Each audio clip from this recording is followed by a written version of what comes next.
사도행전 4장 5절부터 12절의 말씀, Acts chapter 5, 5 to 12. 우리 다 자리에서 일어나셔서 하나님의 말씀, 우리 한글 킹제임스 성경 그리고 영어 성경 함께 봉독한 후에 하나님 말씀 듣도록 하겠습니다. 같이 봉독하겠습니다. 이튿날 그들의 지리자들과 장로들과 서기관들과 대제사장 안나스와 가야바와 요한과 알렉산더와 대제사장의 친족들이 다 예루살렘에 함께 모여 그들을 한가운데 세우고 묻되 너희가 무슨 권능이나 어떤 이름으로 이 일을 행하였느냐 하니 그때 베드로가 성령님으로 충만하여 그들에게 이르되 너희 백성의 지리자들과 이스라엘의 장로들아 만일 그 허약한 사람에게 행한 선한 행위에 대하여 그가 어떻게 온전하게 되었느냐 하는 일로 우리가 ing할 신문을 받는다면 너희 모두와 이스라엘 온 백성은 이것을 알라. 곧 너희가 십자가에 못 박았고 하나님께서 죽은 자들로부터 살리신 나사렛 예수 그리스도의 이름으로 말미암아 곧 그분으로 말미암아 이 사람이 온전하게 여기 너희 앞에 서 있느니라. 이분은 너희 건축자들이 업신 여긴 돌로서 모퉁이의 머릿돌이 되셨느니라. 다른 사람 안에는 구원이 없나니 하늘 아래에서 우리를 구원할 다른 이름을 사람들 가운데 주지 아니하셨느니라 하였더라. 아멘. And it came to pass on the morrow that the rulers and elders and scribes and Annas the high priest and Caiaphas and John and Alexander and as many as were of the kindred of the high priest were gathered together at Jerusalem. And when they had set them in the midst, they asked, By what power or by what name have ye done this? Then Peter, filled with the Holy Ghost, said unto them, Ye rulers of the people and elders of Israel, if we this day be examined of the good deed done to the impotent man, by what means he is made whole, be it known unto you all, and to all the people of Israel, that by the name of Jesus Christ of Nazareth, whom ye crucified, whom God raised from the dead, if by him doth this man stand here before you whole. This is the stone which was set at naught of you builders, which is become the head of the corner. Neither is there salvation in any other, for there is none other name under heaven given among men, whereby we must be saved. 아멘. 다 자리에 앉아주시면 고맙겠습니다. 기도하겠습니다. 하나님 아버지, 오늘 주신 귀한 말씀 통해서 참 하나님의 음성 다시 한번 우리가 듣기를 원합니다. 우리가 알아야 할 귀한 우리 교훈을 또 하나님의 귀한 말씀 통해서 우리가 분명히 알고 우리도 참으로 믿음의 삶 속에서 우리 신앙생활을 하면서 참으로 강하고 담대하게 우리 주님 앞에 기쁨이 되는 하나님께서 원하시는 그러한 삶을 잘 살아가는 비결이 무엇인지를 다시 한번 이 말씀을 통해서 배우고 깨달아서 우리도 그렇게 멋있게 주님을 위해 하나님 앞에 기쁨이 되는 그런 삶 살아갈 수 있도록 도와주시옵소서. 저희들에게 들을 길을 허락해 주시옵고 또 하나님의 말씀을 깨달을 수 있는 저희들이 될 수 있도록 마음을 여시고 우리 하나님의 음성을 잘 듣는 저희들 다 될 수 있게 도와주시옵소서. 감사드리며 예수 그리스도의 이름으로 기도드리옵나이다. 아멘. 오늘 말씀의 제목은 신문 중에 복음 전하는 베드로. 신문을 받고 있는 그 상황에서 그가 무엇을 말했는지 그의 그런 그 마음 그의 그런 모습을 우리가 다시 한번 말씀을 통해서 살펴보고 참 어떻게 그렇게 담대할 수 있었을까? 어떻게 그렇게 약했던 베드로가 그렇게 강하게 전혀 주눅들지 아니하고 어떻게 그렇게 멋있게 하나님 앞에 하나님 기뻐하시는 모습으로 당당하게 서서 말할 것을 다 하나도 빠짐없이 말할 수 있는 그런 사람이 되었을까 하는 그런 비결이 오늘 이 말씀 속에 담겨 있습니다.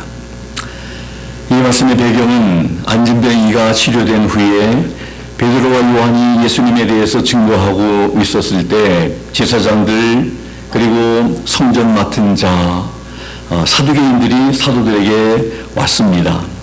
그들은 모두 다 유대교의 지도적 위치에 있던 사람들이 있습니다. 종교 지도자들이었습니다. 베드로와 요한이 잡힌 때는 오늘 4장 3절에 보면 날이 이미 저문 저녁 때라고 이렇게 기록하고 있습니다.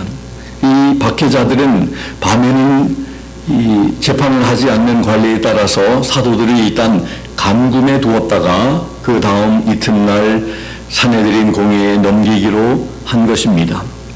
투옥된 이 사건은 신약교회에 있어서 최초의 박해 사건임을 우리는 사도행전을 통해서 우리가 알 수 있습니다. 이 신약교회에 대한 이런 최초의 박해자들은 오늘 1절에 이미 제사장들, 성전 맡은 자, 사두개인들이다. 그런데 여러분들 6절에 우리 함께 읽었습니다만은 거기 보면 이 모든 이 제사장들, 성전 맡은 자, 사두개인들 몇 사람이 아니라 이 문중이 다 함께 그들의 친척들, 그들의 인척들 모든 사람들이 올 수 있는 사람들은 다 모여가지고 이제 사도 베드로 또 요한 이 사람들을 지금 문책하기를 시작합니다. 취조를 시작하고 지금 신문을 하는 그런 얼마나 인간적으로 보면 참 이 사람들이 어떤 사람들입니까? 예수님을 십자가에 못 박도록 한 그런 대단한 사람들이었습니다. 인간적으로 보면 대단한 이런 그 힘을 가지고 있고 권력을 가지고 있는 사람들이었습니다. 먼저 제사장들은 레위인들로서 성전에서 제사와 종교의식을 또 집행하던 그런 사람들이었고 대부분들 사두개파 사람들이었다. 이 서기관들이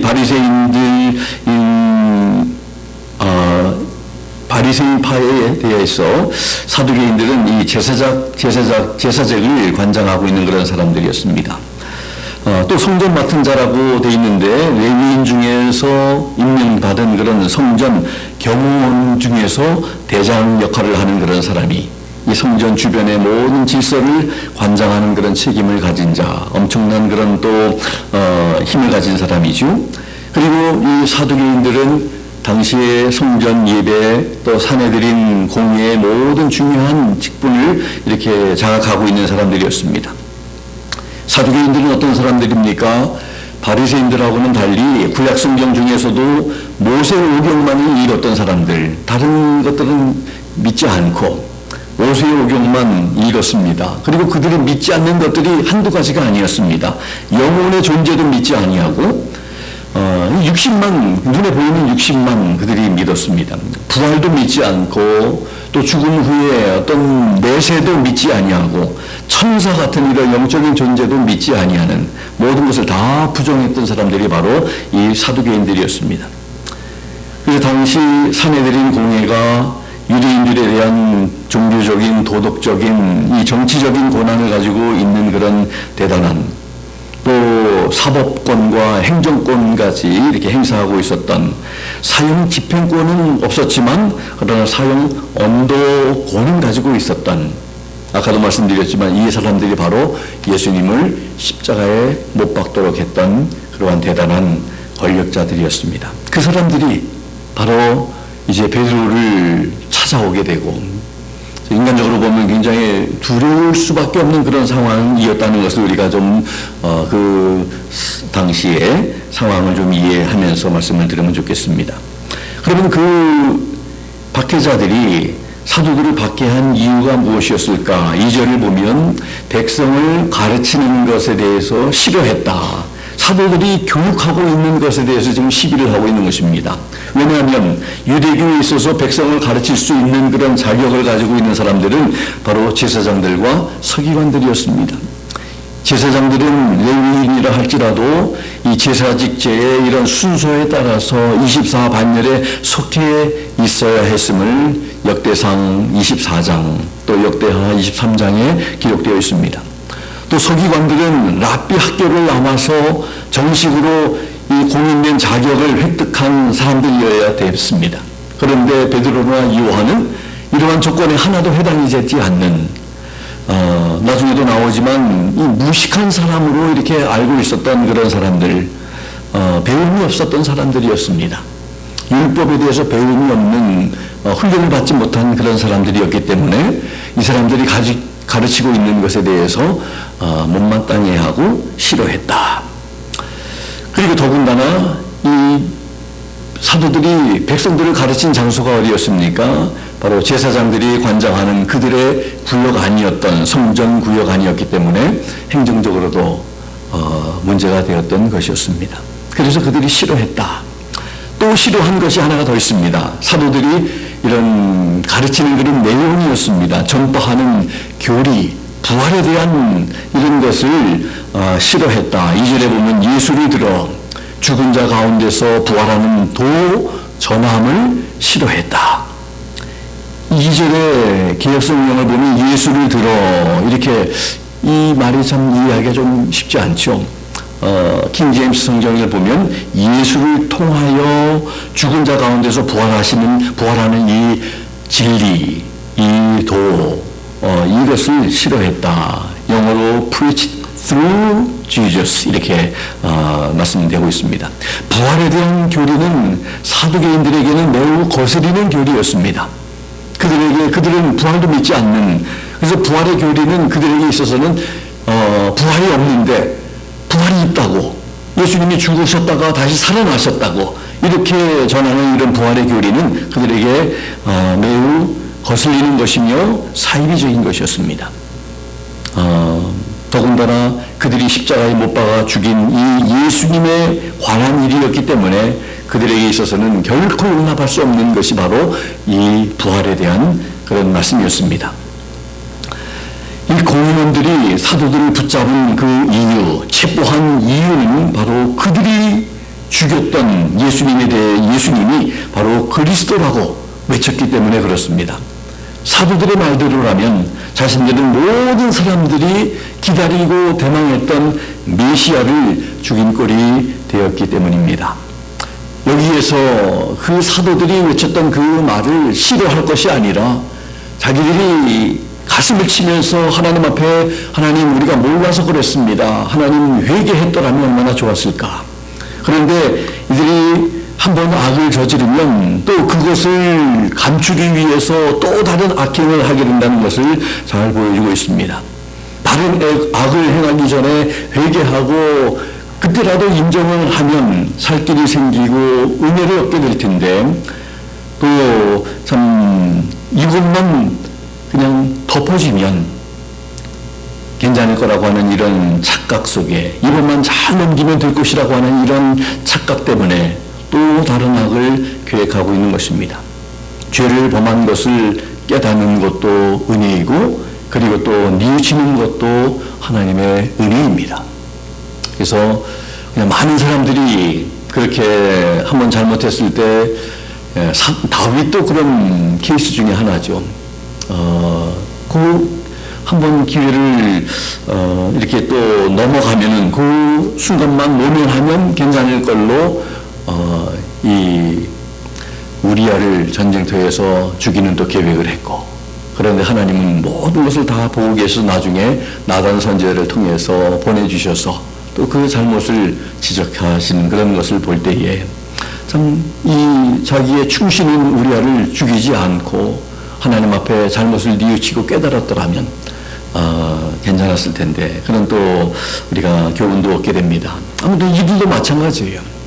사도들이 전하는 이러한 말씀들이 저게 정말 우리가 잘못 알고 있고 저들이 지금 참말을 하고 있는 것은 아닐까 다시 한번 생각하며 하나님의 음성을 들을 수 있는 귀가 있었더라면, 깨닫는 은혜가 있었더라면, 뉘우치는 은혜가 있었더라면 참 좋았을 텐데, 그들은 그런 하나님의 은혜를 느끼지 못하고 체험하지 못하고 그냥 싫어했다. 가르치는 거 싫어했고 부활을 전하는 것도 싫어했다. 이렇게 오늘 2절에 말씀을 합니다. 그런데 사도들이 행하고 있는 이런 안진뱅이를 일으킨 기적에 대해서 그들이 경계를 하고 있고, 그래서 결국은 그것 때문에 그 기적이 얼마나 좀 큰 많은 사람들을 설득하고 효력이 있는 것을 알았기 때문에 그들을 잡아서 가두게 되었다고 3절에 말씀을 합니다. 복음의 놀라운 능력이 4절에 기록이 되어 있는데 말씀을 들은 사람 중에 믿는 자가 많으니 남자의 수가 약 5천이나 되었더라. 5천 명이. 안진병이가 일어나고 나서 사도 베드로가 전한 그 복음을 통해서 들은 사람들이 믿는 자가 5천 명, 남자만 5천 명이었다고. 여자들은 또 얼마나 많았겠습니까? 또 어린 아이들은 얼마나 또 많았겠습니까? 그 수많은 사람들이 믿게 되었다고 말씀을 하고 있습니다. 이런 놀라운 기적, 참 듣도 보도 못한 이런 기적 아니겠습니까? 어디서 안진병에 일어나는 것을 여러분들 볼 수가 있었겠습니까? 베드로와 요한이 고쳐준 이 안진병이 이미 우리가 잘 알지만 40년이 넘는 동안 구걸하는 삶을 살아왔던 사람, 그러나 그 안진병이를 고친 것이 바로 나사렛 예수를 믿는 믿음에 의한 것이라고 증언을 듣고 결신자가 5천 명, 남자만. 이것이 바로 복음이 가지고 있는 위대한 능력임을 입증하고 있는 것입니다. 그래서 이러한 것들 때문에 위협을 느낀 그 종교 지도자들이 베드로와 요한을 잡으러 와서 결국은 잡아서 투옥을 하고 그 다음날 이제 아침에 공회 가운데 그들을 세워놓고 얼마나 많은 사람들이 그들을 향해서 이제 바라보면서 곱지 않은 시선으로, 그리고 그들을 가운데 세워놓고 질문합니다. 7절에 보니까 무슨 권세와 누구의 이름으로 이 일을 행하였느냐 신문합니다. 여기 이 질문에 보면 여러분들 질문이기도 하지만 여기에 또 답이 암시되어 있는 그런 질문입니다. 무슨 권세로 너희들이 행했느냐? 누구의 이름으로 이 일을 하느냐? 이러한 질문을 하게 되는데 예수님께서도 살아계실 때 마태복음 21장 23절에 네가 무슨 권세로 이런 일을 하느냐 이런 질문을 받으신 바 있습니다.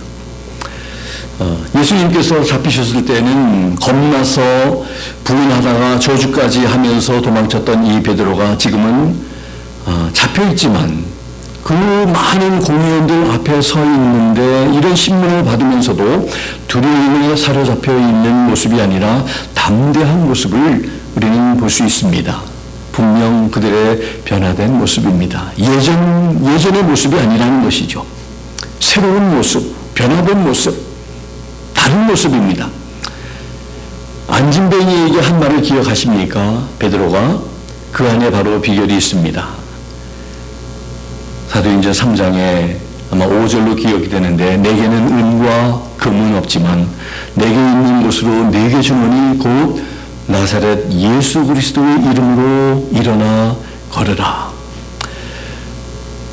베드로는 그 안진뱅이가 요구하고 필요로 하고 있는 그런 은과 금은 없지만 그러나 그에게 있는 것이 바로 있는데 그것을 주었는데 그것이 바로 나사렛 예수 그리스도의 이름이라고 밝혔습니다. 은과 금은 그를 일으켜 세울 수는 없었지만 그러나 예수 그리스도의 이름은 그를 일으켜서 세우고 걸어다니며 뛰면서 하나님을 찬양할 수 있는 사람으로 만들어 놓았다는 것입니다. 사도들은 대단한 예수님의 권세를 받았습니다. 그리고 그 권세를 사용했습니다. 예수님의 이름으로 안진뱅이를 일으켰는데 이제 그들에게 뭐 두려울 것이 있었겠습니까? 성령님이 그들과 함께 하시고 예수님의 권세 있는 이름으로 그 안진뱅이에게 외쳤을 때 그는 지체 없이 그 자리에서 일어나 걷고 참 그것을 바라본 많은 사람들은 하나님을 찬양하면서 하나님께 영광 돌렸던 그 모든 그 기적의 현장 가운데 있었던 베드로가 뭐가 무서웠겠습니까? 그러면서 오늘 8절부터 12절까지 그 종교 지도자들에게 전혀 주눅들지 않냐고 오히려 증거하고 담대하게 당당하게 외치는 그러한 말씀을 우리가 보게 됩니다.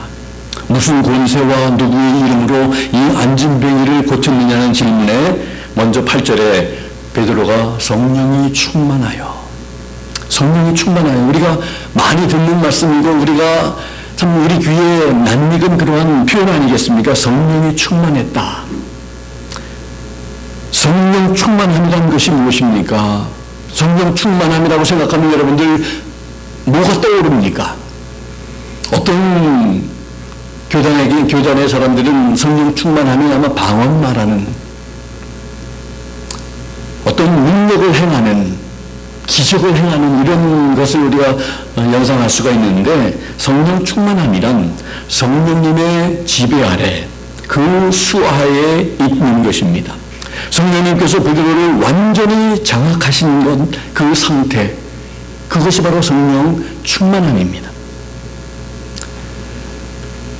성령님이 베드로 가운데 충만하셨다는 이것을 우리가 좀 잘 생각해 봐야 합니다. 이것이 바로 담대함의 비결 첫 번째입니다. 그렇게 담대했던 것은 성령님이 그 베드로 가운데 충만하게 역사하셔서 베드로를 완전히 지금 다스리고 통치하시고 지배하시고, 베드로의 힘이 아니라, 베드로의 어떤 능력이, 어떤 지적인 어떤 능력이 아니라 성령님의 역사하심이 지금 베드로를 통해서 나타나고 있다는 것을 마가복음 13장 11절에 보면 예수님께서 이렇게 말씀하셨습니다. 사람들이 너희들을 끌어다가 넘겨줄 때에 무슨 말을 할까 미리 염려하지 말고 무엇이든지 그 시에 너희에게 주시는 그 말을 하라. 말하는 일은 너희가 아니요 성령이시니라. 성령 충만한 베드로가 지금 자기가 하고 싶은 얘기를 하는 게 아니라 성령님께서 베드로를 통해서 지금 말씀하고 있는, 그래서 성령님으로 충만한 베드로는 성령님께서 주시는 권위로 백성의 관원과 장로들아 이렇게 부르면서 말하기를 시작합니다. 너희와 모든 이스라엘 백성들은 알라. 너희가 십자가에 못 박고 하나님이 죽은 자 가운데서 살리신 나사렛 예수 그리스도의 이름으로 이 사람이 건강하게 되어 너희 앞에 지금 섰느니라. 10절에 말씀합니다. 킹제임스 흥정에 보면 너희 모두와 이스라엘 온 백성은 이것을 알라. 모든 사람들이 이것을 알아야 한다고 말하면서 그들이 알아야 할 것은 바로 너희가 예수 그리스도를 십자가에 못 박았지만 하나님께서는 죽은 자들로부터 예수님을 살리셨는데 그분의 이름으로, 예수님의 이름으로 말미암아 이 안진뱅이가 온전하게 되어 여기 너희 앞에 서 있다. 지금 말하고 있는 것입니다. 그 종교 지도자들은 베드로에게 너희가 무슨 권세로 누구의 이름으로 지금 이 일들을 했느냐 질문을 할 때에 하나님의 권세, 예수 그리스도의 권세, 예수 그리스도의 권세에 있는 그 이름으로 했다고 지금 답하고 있는 것입니다. 그러면서 너희들은 분명히 알아야 한다고. 너희가 죽인 예수 그리스도, 하나님이 다시 살리시고 그 다시 살아나신 예수 그리스도의 권세 있는 이름으로 말미암아 이 안진뱅이가 온전케 되었다. 이렇게 외쳤던 것입니다. 11절에 보면 이 예수는 너희 건축자들의 버린 돌로서 집 모퉁이의 머릿돌이 되었다고 말씀하고 있습니다. 이미 구약에 인용된 그런 말씀을 지금 인용하면서 말씀하고 있는 건데, 여기에 보면 두 가지 돌이 소개되고 있죠. 하나는 버린 돌, 또 하나는 모퉁이 돌. 버린 돌은 말 그대로 버려진 돌입니다. 가치 없는 돌. 그리고 모퉁이 돌은 집을 세울 때 꼭 필요한 기초석을 말하고 있습니다. 킹제임스 흥정역이 11절에 이분은 너희 건축자들이 업신여긴 돌로서 모퉁이의 머릿돌이 되셨느니라. 업신여긴 그런 업신여김을 받은 그런 예수님이지만 하나님께서 그분을 귀하게 모퉁이의 머릿돌이 되게 하셨다. 반석이 되게 하셨다. 시편 118편 22절에 건축자의 버린 돌이 집 모퉁이의 머릿돌이 되었다는 그 말씀을 인용하고 있는 것입니다. 이사야서 28장 16절에 내가 한 돌을 시온에 두어 기초를 삼았노니 곧 시험한 돌이요 귀하고 견고한 기초돌이다.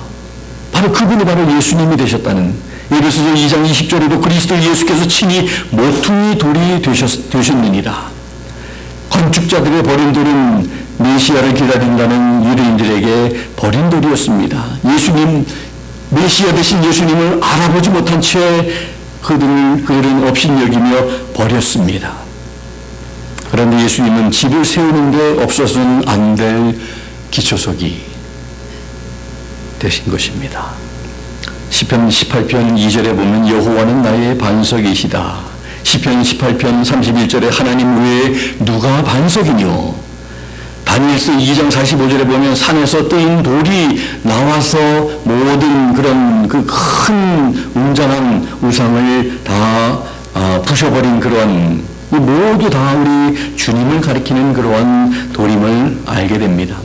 예수님께서 귀하신 분인데 이 귀함을 알지 못해서 함부로 대하고 심지어 죽이기까지 했던 그들을 가리켜 한 말입니다. 그들이 천하게 여긴 그분이 바로 모든 것보다 더 소중하고 귀하신 분임을 사도 베드로는 말씀하고 있는 것입니다. 예수님께서 구원의 반석, 건축의 모퉁이 돌이 되심을 저들에게 베드로는 말하고 있는 것입니다. 그러면서 이제 12절에 너무나 중요한 말씀을 합니다. 예수님만이 구원을 주실 수 있는 분임을 선포합니다. 다른 이로서는 구원을 얻을 수 없나니 천하인간의 구원을 얻을 만한 다른 이름을 우리에게 주신 일이 없음이니라 하였더라. 킹제임스 흔정에게 보면 이렇게 번역하고 있습니다. 다른 사람 안에는 구원이 없나니 하늘 아래에서 우리를 구원할 다른 이름을 사람들 가운데 주지 아니하셨느니라 하였더라. 이 말씀은 예수님 외에 다른 구원의 길이 없다는 것을 말씀하고 있습니다. 구원은 오직 예수님 안에만 있습니다. 그리고 예수님 이름 외에 다른 이름을 주시지 않으셨다고 말씀합니다. 예수님의 이름에만 구원이 있습니다. 이것이 바로 하나님께서 정하신 것이고 그분이 친히 육신을 입고 오셔서 속죄의 제물이 되셨습니다.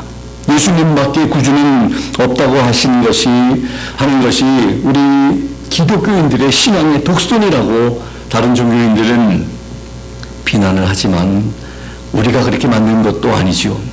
모든 피조물들의 주인 되신 창조자 하나님께서 정하신 일이라고 그 사실을 깨닫고 받아들이고 믿는 자가 복되고 그렇지 않으면 복되지 못한 것입니다. 사도행전 3장에서 안진뱅이가 치료된 후에 선포한 베드로의 설교 가운데 이런 말을 했죠. 모세와 같은 선지자를 우리에게 복 주시기 위해서 보내실 텐데 그분의 말씀을 들으면 너희가 복될 것이지만 듣지 않으면 멸망당한다고 선포한 바 있습니다. 예수님 외에 다른 구원의 길이 없다. 예수님 이름 외에 다른 이름을 우리에게 주시지 않았다. 요한복음 14장 6절에 예수님께서 나는 길이요 진리요 생명이다. 하나님 앞에 나갈 수 있는 오직 한 길 대신 예수님.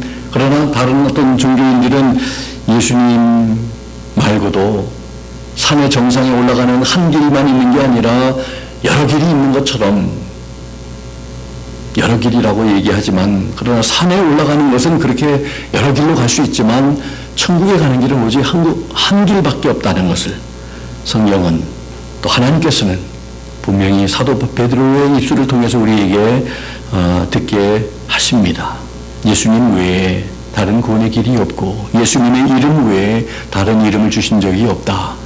이렇게 말하지 않는 사람들은 다 거짓말하는 것임을 우리는 알 수가 있습니다. 하나님만이 참말을 하고 계시고 진리의 말씀하고 계시는 것입니다. 빌립보서 2장 9절 10절 모든 이름 위에 뛰어난 이름을 주사 예수의 이름에 꿇게 하시고 갈라디아서 2장 4절 말씀에 이 악한 세대에서 우리를 건지시려고 우리 죄를 위하여 자기 몸을 들이셨으니 로마서 3장 24절 그리스도 예수 안에 있는 구속으로 말미암아 하나님의 은혜로 값없이 의롭다 하심을 얻은 자 되었다고 말씀합니다. 또 사도행전 10장 43절 저에 대하여 모든 선지자도 증거하되 저를 믿는 사람들이 다 그 이름을 힘입어 죄사함을 받는다 하였느니라. 예수 그리스도의 이름을 통해서만 죄사함을 받는다고 선지자들이 증거했는데 제가 이 말씀을 준비하면서 몰몬교들이 믿는 것을 제가 잠깐 읽으면서 몰몬교에서는요 예수님과 사탄이 형제라고 이렇게 가르친다고 이렇게 그렇게 그들의 교리서에 그렇게 말하고 있어요. 말도 되지 않는 그러니까 잘못된 것이죠. 예수님과 사탄이 한 형제다. 성경이 어디 그렇게 말하고 있습니까? 성경을 잘 모르니까 그렇게 엉뚱한 소리를 하고 성경을 잘 이해하지 못하니까 예수님만을 믿어서가 구원받는 게 아니라 뭘 믿든지 그냥 진실하게 믿으면 구원받는다. 뭐 이런 쓸데없는 얘기를 하는 사람들도 많이 있고요. 그래서 우리 기독교인들이 믿는 하나님이 우리 하나님이 여호와 하나님이시고 또 그 모슬람들이 믿는 그런 하나님은 알라고 똑같은 하나님이시다. 이렇게 말하는 그런 참으로 무식한 목사들도 있고 말이에요. 종교인들도 있고. 너무나 잘못된 것이죠. 그렇게 말할 수 있지만 그러나 그것이 참 고백은 아닌 것임을, 진리가 아닌 것임을 성경을 우리에게 말씀합니다. 그래서 예수 그리스도를 믿는 성도들은 다음과 같이 고백하며 살게 됩니다. 갈라디아서 2장 20절 우리가 잘 아는 말씀처럼 나를 위하여 자기 몸을 버리신 하나님의 아들을 믿는 믿음 안에서 사는 것이다. 우리는 과연 그렇게 고백하고 살고 있는지 한번 돌아보면 좋겠습니다. 우리가 하나님을 믿는 믿음 안에서, 하나님의 아들을 믿는 믿음 안에서 우리가 살고 있는지, 예수님만을 우리가 고백하면서 그렇게 살고 있는지. 베드로는 신문당하는 그 입장에서도 담대하게 복음을 전할 수 있었던 것은 이미 제가 말씀드렸지만 첫 번째로 성령님으로 충만했기 때문이며 두 번째는 권세 있는 예수님의 이름 때문이었다는 것이죠. 이 두 가지를 꼭 기억하면 좋겠습니다. 이 종교 지도자들은 이 베드로의 말을 듣고 얼마나 놀랐겠습니까? 13절에 보니까 그 본래 학문 없는 평범한 사람, 무식한 사람들로 알았는데 지금 무식한 사람의 말이 아니라 얼마나 권세가 있고 권위가 있고 떡 부러지게 이렇게 얘기하는 그들의 말을 듣고 이 종교 지도자들은 지금 할 말을 지금 찾지 못하는 그런 모습을 상상해 볼 수 있습니다. 그리고 13절에 보니까 조금도 거리끼는 일이 없이 담대하게 그리스도를 증거하고 있는 그들의 모습. 그 반대하는 박해자들은 오히려 그들이 참 의아해하면서 13절에 보니까 그 전에 예수님과 함께 있었던 것을 그런 사람들인데 그 무식한 사도들인데 이렇게 얘기들도 하고 있었고, 그리고 오늘 말씀을 보니까 또 병나은 사람이 그들과 함께 서 있는 것을 보니까 그 다음에 14절 16절에 보니까 힐난할 말이 없는지라. 제사장 그리고 장로들 그 모든 공회원들이 다 당황했다 이렇게 말씀을 하고 있는 것입니다. 그들이 알고 있던 사람들이 아니었던 그들의 모습들, 그들 눈앞에서 지금 펼쳐지고 있는 그들의 증언들, 그들의 선포하는 내용들을 보면서 이 종교 지도자들은 지금 깜짝 놀라 하고 있었던 것입니다. 그러면서 반박할 수도 없고 그들이 힐난할 수도 없는 그러한 그들이 그냥 멍하게 할 말을 찾지 못하는 그런 모습들을 우리가 상상할 수 있습니다. 고린도후서 1장 27절 28절에 보면 이런 말씀이 기록되어 있습니다. 하나님께서 세상에 미련한 것들을 택하사 지혜 있는 자들을 부끄럽게 하려 하시고 세상에 약한 것들을 택하사 강한 것들을 부끄럽게 하려 하시는 것이니라. 이 종교지들의 그 입장에서 볼 때 얼마나 학문이 없는, 배움이 없는 무식한 사람들인데, 근데 하나님께서 그런 사람들을 택해서 지금 배운 사람들, 힘 있는 사람들, 권세 있는 사람들, 권력 있는 사람들을 지금 부끄럽게 지금 하고 있는 것임을, 약한 사람들을 들어서 하나님이 지금 강한 자들을 부끄럽게 하시는 하나님의 모습을 우리는 보게 됩니다. 18절에 어떻게 말씀을 기록하고 있습니까? 그 종교 지도자들은 반박할 말도 없고 부인할 수 없다. 그렇게 말하면서 그 다음에 예수님의 이름으로 말하지도 말고 가르치지도 말라고 이렇게 사도들에게 말을 합니다. 그럴 때 19절에 보니까 베드로가 하나님 앞에서 너희 말 듣는 것이 하나님 말씀 듣는 것보다 옳은가 너희가 판단하라 단호하게 말하는 그런 것을 봅니다. 여기에서 옳은 것이 무엇입니까? 사람의 말을 듣는 것이 아니라 하나님의 말씀을 듣는 것이 옳다는 것을 우리에게 가르치고 있습니다.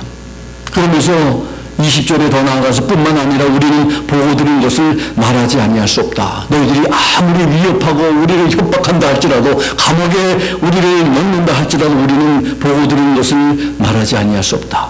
근데 여러분들 여기서 우리가 한 가지 생각할 것은 보고 들은 사람은 말하지 아니할 수 없다고 이렇게 얘기를 하는데 우리가 예수 그리스도의 증인이라고 하는 너희가 증인의 삶을 살아야 한다는 그런 우리 성도들이 된 사람들은 혹시 말하지 않는 것은 우리가 보고 들은 것이 없는 것은 아닌지, 우리가 본 것이 없고 우리가 들은 것이 없고 우리가 체험한 것이 없고 우리가 느낀 것이 없어서 말하지 않은 것은 아닌지,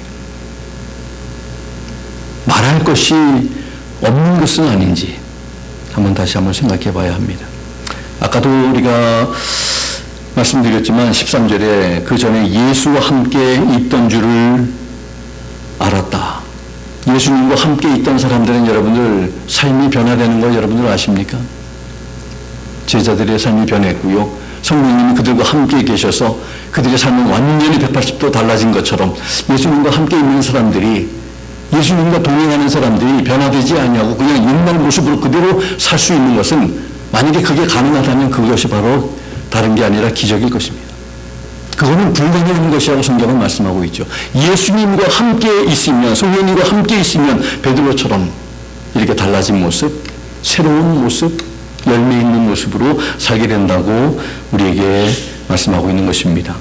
디모데후서 1장 7절을 보면 하나님이 우리에게 주신 것은 두려워하는 마음이 아니요 오직 능력과 사랑과 근신하는 마음이다.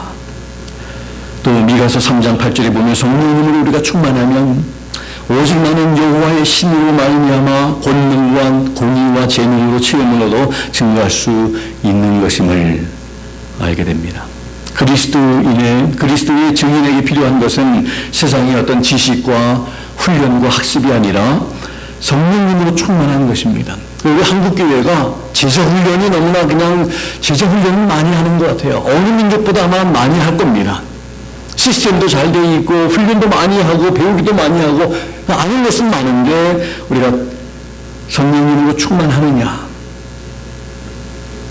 세상적인 지식이 우리를 담대하고 강하게 하는 것이 아니라 성령님으로 충만하면 어떠한 경우에도 어떤 사람에 대해서도 담대하게 증거할 수 있다는 것을, 그래서 우리 모두 구해야 할 것은 성령의 충만함입니다. 그러면 능력을 얻게 돼서 담대하게 될 것입니다.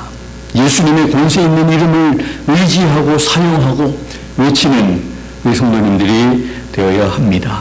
박해나 반대가 있을 때라도 두려워하지 말고 하나님께 순종하는 것, 하나님께 청종하는 것이 우선입니다. 사람의 말을 듣는 것보다 더 중요한 것은 바로 하나님의 말씀을 듣는 것입니다. 사람을 두려워하는 것이 아니라 하나님을 두려워하는 그런 믿음, 하나님 앞에서 우리가 지금 살고 있다는 그런 의식을 가지고 살아가야 한다는 것입니다. 사람들 눈치 잘 보지만 우리가 하나님의 눈치를 보는 그런 우리가 되어야 할 줄 압니다. 하나님이 어떻게 생각하실까? 하나님이 어떻게 하실까? 그것을 우리가 늘 고민하면서 살아가야 할 줄 압니다. 우리는 보고 들은 것을 말하지 아니할 수 없다. 이렇게 고백했던 베드로와 같이 우리도 그런 마음이 있는지를 살펴보아야 합니다. 그리스도의 사랑에 감동되어서 하나님의 사랑을 증거하는 그런 우리들의 삶이 되어야 한다는 것입니다. 우리 8월 첫 주, 아까도 말씀드렸지만 우리 설립 예배를 맞아서 우리 많은 우리 이웃들, 친구들 초청하고 전도하고 그들을 기도하고 주님 앞으로 이끌어내려고 하는 그런 우리의 마음이 우리들에게 있어야 할 줄 믿습니다. 오늘 본문을 통해서 우리에게 도전하신 말씀들을 기억하면서 예수 그리스도의 증인의 삶을 살았던 베드로와 같이 쓰임받을 수 있는 성도님들, 그리고 제가 될 수 있기를 바랍니다. 베드로가 그렇게 담대하게 참 외칠 수 있었던 비결은 바로 성령님으로 충만한 것이었습니다. 성령님의 완전한 지배와 통치 아래 살아가는 것이 바로 담대한 증인의 비결임을 우리가 알아서 늘 그분께서 우리의 왕 되심을 기억하고 그분께 순종하며 살아갈 때 승리하는 우리의 삶이 될 것이고 열매 있는 삶이 될 것이고 또 하나님께 기쁨이 되는 그런 우리 성도님들과 저의 삶이 될 것을 분명히 믿고 그렇게 살아가는 우리 모두가 되기를 예수 그리스도의 이름으로 부탁을 드립니다. 기도하겠습니다. 하나님 아버지, 참으로 박해받는 것 같지만 그 위협을 당하고 있는 그 상황 속이지만 그러나 전혀 주눅들지 아니하고 오히려 성령님 충만해서 예수님의 권세 있는 이름으로 담대하게 외쳤던 베드로의 모습을 우리가 바라보며 우리도 그렇게 담대하게 믿음의 모습으로 주님께서 기뻐하시는 그런 삶을 살아갈 수 있는 그런 비결이 바로 오늘 말씀 가운데 있음을 다시 한번 기억하며 이번 한 주간의 삶 속에 우리도 성령 충만하기 위해 우리 성령님께서 우리를 온전히 주장하시고 다스리시고 통치하시는 그러한 삶을 살기 위해 그리고 우리에게 이미 주신 예수님의 권세 있는 이름으로 기도하라고 그리고 또 그 이름으로 병든 자를 위해서 기도하고 또 많은 사람들을 회복시키라고 하시는 그런 권세 있는 이름을 우리 모두에게 주셨음을 다시 한번 기억하며 그 이름을 사용하는 저희들 될 수 있게 도와주시기를 원합니다. 기도로 무장하는 저희들, 하나님 말씀으로 무장하는 저희들 될 수 있도록 귀한 말씀으로 도전해 주시면 다시 한번 감사드리며 예수 그리스도의 이름으로 기도드리옵나이다. 아멘. 주신 말씀 생각하면서 자리에서 다 일어나셔서 우리 찬송가 268장 2절 함께 부르시면서 고백하면 좋겠습니다. 268장 2절입니다.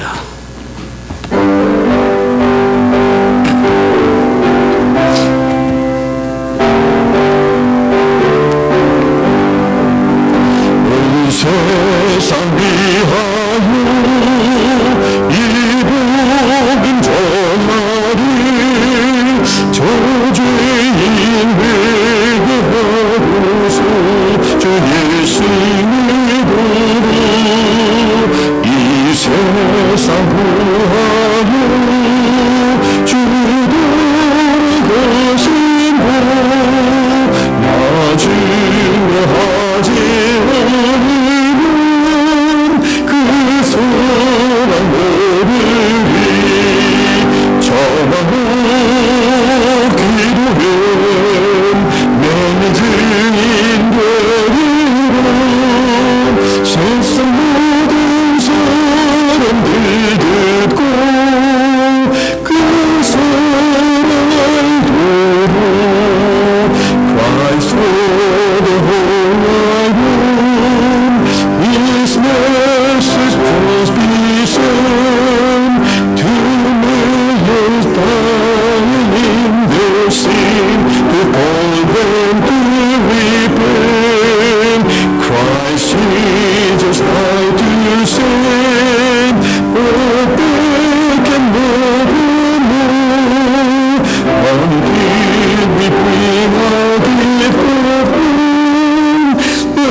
알리지 않으면 그들은 they will never know 하나님의 놀라운 그 사랑을 깨달을 수 없다는 이 놀라운 사실을 기억하고 참으로 진리의 말씀을 전하면 듣기 싫어하는 사람들이 예수님의 때도 있었고 사도들의 때도 초대교회에서도 있었고 지금도 있고 앞으로도 계속 있을 것입니다. 그러나 한 가지 분명한 것은 진리는 계속 진리로 지금까지 남아서 계속 그것을 듣기를 원하고 좀 듣는 귀가 있는 사람들에게 들려져 왔고 앞으로도 그렇게 될 것입니다. 듣는 귀가 있는 사람들은 참 복되다는 것을 다시 한번 이 예배를 드리면서 우리 깨닫게 됩니다. 그래서 우리 주변에 구원받을 귀한 영혼들을 다시 한번 우리가 돌아보며 영적인 눈으로 그들을 바라보며 참으로 안타까운 마음으로 그들을 위해서 기도하고 또 주님 앞에 또 인도하고 데리고 나올 수 있는 우리 모두가 될 수 있기를 바랍니다. 기도하겠습니다. 지금은 우리 주 예수 그리스도의 무한하신 은혜와 하나님 아버지의 극진하신 사랑하심과 성령님의 감동 감화 역사 충만 도전하심이 오늘 심문을 당하는 가운데서도 전혀 약하지 아니하고 주눅들지 아니하고 오히려 성령의 충만함을 입어 담대하게 말씀을 외쳤던 베드로와 같이 그 비결을 우리가 배워서 성령 충만함과 예수 그리스도의 권세 있는 이름을 붙들고 사용하고 그렇게 하나님 앞에 기쁨이 되는 그런 삶을 살겠다고 다짐하는 사랑하는 귀한 성도님들 머리 위와 여행 중에 계신 우리 김학자 집사님 제시카 머리 위에 사정과 형편에 따라 이 자리에 함께하지 못한 모든 지체들 머리 위에 영원토록 함께 하시기를 살아계시고 존귀하신 예수 그리스도 이름으로 간절히 축원하옵나이다. 아멘.